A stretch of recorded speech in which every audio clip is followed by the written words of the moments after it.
প্রিয় দর্শকবিন্দু, আসসালামু আলাইকুম।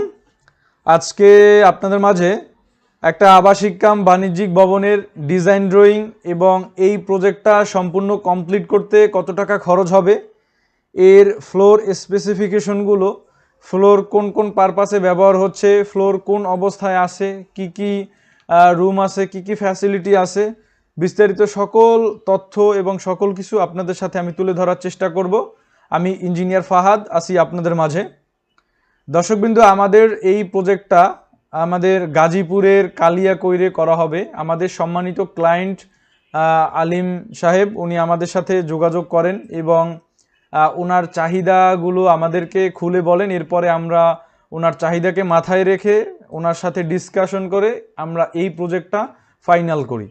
আমাদের এই প্রজেক্টটা কালিয়াকৈরের একটা মেইন রাস্তার পাশেই করা হবে। তো এই জায়গায় আসলে আমাদের যে পরিমাণ জায়গা ছিল বা জায়গা আছে, এতে আসলে এর থেকে বড় প্রজেক্ট করা যেত, বাট প্রজেক্ট তো আসলে করা গেলেই হবে না, কারণ বাজেটেরও একটা ব্যাপার থাকে, বাজেট সম্বন্ধে একটা বাজেটের একটা বিষয় থাকে। বড় বিষয়টাই হচ্ছে মূলত বাজেটের বিষয়, যার জন্য এই রকমের করা। তো নিচের পার্ট হচ্ছে আমরা গ্রাউন্ড ফ্লোর এবং দোতলা তিনতলা হচ্ছে মার্কেট রাখা হয়েছে, আর চতুর্থ তলা এবং পঞ্চম তলার অর্ধেক এই জায়গাটা হচ্ছে আমাদের আবাসিক রাখা হয়েছে।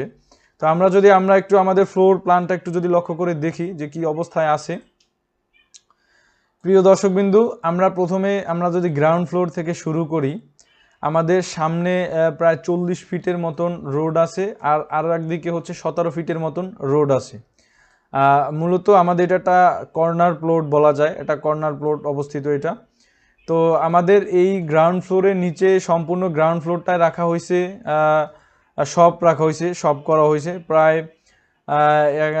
এই জায়গায় 8টা-9টার মতন শপ রাখা হয়েছে। এরপরে আমরা দোতলা এবং তিনতলায়ও সেম অবস্থায় শপ রাখা হয়েছে, যে প্রত্যেকটা এই জায়গায় কিন্তু দোকান আছে, প্রায় 10টা-11টার মতন দোকান আছে। এরপরে টয়লেটের জন্য টয়লেট জোন রাখা হয়েছে। এটা হচ্ছে ফার্স্ট ফ্লোর, সেকেন্ড ফ্লোর, মানে দোতলা এবং তিনতলা পর্যন্ত হচ্ছে আমাদের মার্কেট আছে, এবং চতুর্থ তলায় হচ্ছে আমাদের আবাসিক করা হয়েছে। তো আমাদের এটা হচ্ছে মার্কেটের উপরে যাওয়ারও হচ্ছে মূল সিঁড়ি হচ্ছে এটা। এরপরে এই লবিতে আসার পরে আমরা এই পাশে হচ্ছে ইউনিট এ, আমরা যদি একটু লক্ষ্য করে দেখি, আমাদের ইউনিট এ হচ্ছে 858 স্কোয়ার ফিট।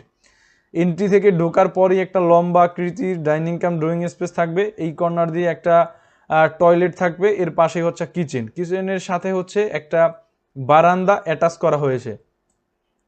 এরপরে এই কর্নার দিয়া একটা বেডরুম রাখা হয়েছে, যেটা হচ্ছে মাস্টার বেডরুম, এটার সাথে একটা টয়লেট অ্যাটাচ আছে এবং একটা বারান্দা অ্যাটাচ আছে। এর পাশে আরও একটা রুম রাখা হয়েছে, 12 ফিট 4 ইঞ্চি বাই 11 ফিটের একটা রুম রাখা হয়েছে, এবং এই পাশ দিয়ে হচ্ছে আরও একটা রুম রাখা হয়েছে। এই ছিল ইউনিট এ, যেটা 858 স্কোয়ার ফিটের। আর অপর প্রান্তেই হচ্ছে ইউনিট বি রাখা হয়েছে, যেটাও ঢোকার পরেই একটা ডাইনিং কাম ড্রয়িং স্পেস থাকবে।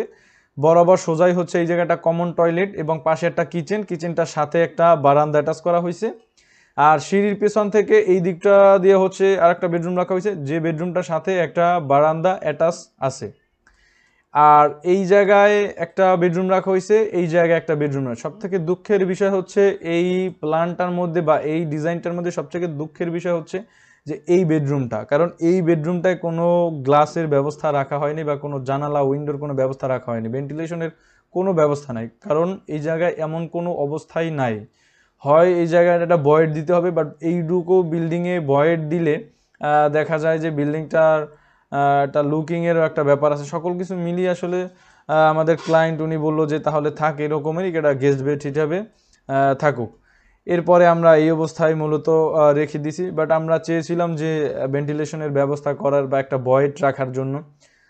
যাই হোক, এরপর এই পাশে আরও একটা বেডরুম রাখা হয়েছে, যেটা হচ্ছে master bedroom, 12 feet by 12 feet 2 ইঞ্চির একটা বেডরুম রাখা হয়েছে, এটার সাথে একটা টয়লেট অ্যাটাচ করা হয়েছে।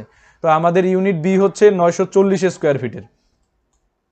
এরপরে ইউনিট সি বা এই পাশের ইউনিট যেটা, এটা সম্পূর্ণ ডুপ্লেক্স করা হয়েছে, কারণ আমাদের সম্মানিত ক্লায়েন্ট উনি এই জায়গায় থাকবে বা আমাদের মালিক পক্ষ এই জায়গায় থাকবে। এই জন্য এই জায়গাটাকে আমরা দোতলা তিনতলা এবং চতুর্থ তলার অর্ধেক নিয়ে আমরা এটাকে একটা ডুপ্লেক্সে পরিণত করি।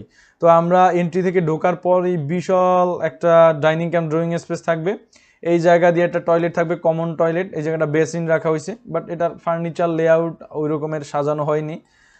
এই পাশ দিয়ে হচ্ছে একটা কিচেন রাখা হয়েছে, কিচেনের সাথে একটা বারান্দা অ্যাটাচ করা হয়েছে। মানে প্রত্যেকটা আমাদের এই ফ্লোরে প্রত্যেকটা কিচেনের সাথেই হচ্ছে একটা বারান্দা অ্যাটাচ করা হয়েছে। এরপর এই জায়গায় এই কর্নার দিয়ে হচ্ছে একটা বেডরুম রাখা হয়েছে, যেটার সাথে একটা বারান্দা অ্যাটাচ করা হয়েছে। আর ডুপ্লেক্সের উপরে যাওয়ার জন্য হচ্ছে একটা এই জায়গা দিয়ে হচ্ছে স্টেয়ার রাখা হয়েছে। আর আমি সবসময় বলি যে এই ডুপ্লেক্সের স্টেয়ারটাই হচ্ছে মূল আকর্ষণ, বা ডুপ্লেক্সের হাউসটার ভিতরে সৌন্দর্য বর্ধনের প্রধান ধাপই হচ্ছে, মূল পয়েন্টই হচ্ছে এই স্টেয়ার কেসটা। এরপর এই পেছন দিয়ে আরও দুইটা বেডরুম রাখা হয়েছে, একটা হচ্ছে 14 ফিট 10 ইঞ্চি বাই 12 ফিটের, আর এই পাশ দিয়ে আরও একটা বেডরুম রাখা হয়েছে, যেটার সাথে একটা টয়লেট অ্যাটাচ আছে। এরপর আমরা সিঁড়ি থেকে যদি উপরে যাই, তখন আমরা ডুপ্লেক্সে ওঠার পরই একটা ড্রয়িং থাকবে, ড্রয়িং স্পেস থাকবে। ড্রয়িংও স্পেস বলা যায়, বা ফ্যামিলি লিভিংও বলা যায়। এরপরে ফ্রন্টের দিকে হচ্ছে দুইটা বেডরুম রাখা হয়েছে, দুইটার সাথেই দুইটা অ্যাটাচ বারান্দা আছে। এই জায়গায় একটা কমন টয়লেট রাখা হয়েছে, আর এই জায়গা দিয়ে আরও একটা বেডরুম রাখা হয়েছে, কর্নার দিয়ে আরও একটা বেডরুম রাখা হয়েছে। উপরেও হচ্ছে আমাদের ডুপ্লেক্সের উপরেও হচ্ছে প্রায় দুইটা চারটা বেডরুম রাখা হয়েছে, আর দুইটা টয়লেট রাখা হয়েছে। প্রিয় দর্শকবিন্দু, এই ছিল আমাদের ফ্লোর প্ল্যান বা ফ্লোরের স্পেসিফিকেশন, ফ্লোরগুলো কোন অবস্থায় আছে। এরপরে আমরা দেখব এর খরচের হিসাব। আমাদের এই প্রজেক্টটা করা হবে গাজীপুরের কালিয়াকৈরে। আমাদের ক্লায়েন্টের নাম হচ্ছে মোহাম্মদ আলিম সাহেব।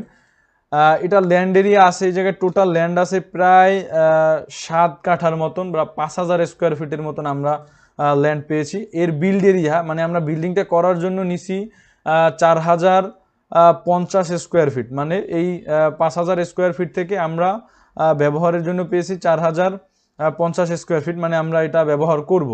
আর গ্রাউন্ড ফ্লোরে আমরা পাচ্ছি 3640 স্কোয়ার ফিট ফার্স্ট ফ্লোর, এবং সেকেন্ড ফ্লোরে আমরা পাচ্ছি প্রত্যেকটা ফ্লোরে থাকবে 3632 স্কোয়ার ফিট। টোটাল দুইটা ফ্লোরে পাবো আমরা 7264 স্কোয়ার ফিট। ইউনিট এতে পাবো আমরা 858 স্কোয়ার ফিট, ইউনিট বিতে থাকবে 940 স্কোয়ার ফিট, এবং ইউনিট সি বা ডুপ্লেক্সটায় আমরা টোটাল উপর নিচ মিলিয়ে হচ্ছে 3168 স্কোয়ার ফিট পাবো। এবং আমাদের এই টোটাল বিল্ডিংটায় ব্যবহারযোগ্য ফ্লোর এরিয়া 15870 স্কোয়ার ফিট। মানে টোটাল একদম গ্রাউন্ড ফ্লোর থেকে একদম প্রায় 4 তলার অর্ধেক পর্যন্ত আমরা সম্পূর্ণ জায়গা সকল ব্যবহারযোগ্য স্পেস মিলিয়ে আমরা প্রায় 15870 স্কোয়ার ফিট পাবো। এবং এই প্রজেক্টটা সম্পূর্ণ কমপ্লিট করতে প্রায় 4,12,42,000 টাকা প্রয়োজন, যেটা বর্তমান বাজার মূল্য আমরা এস্টিমেটিং করে আমরা এটাকে বের করছি, যেটার বাজার মূল্য বর্তমানে এই বিল্ডিংটা করতে গেলে 4,12,62,000 টাকার প্রয়োজন। দর্শকবিন্দু, আজকে আমার ভিডিওটা এই পর্যন্তই। সবাই সুস্থ থাকবেন, ভালো থাকবেন, এবং মানিক ইঞ্জিনিয়ারিংয়ের সাথেই থাকবেন। আসসালামু আলাইকুম।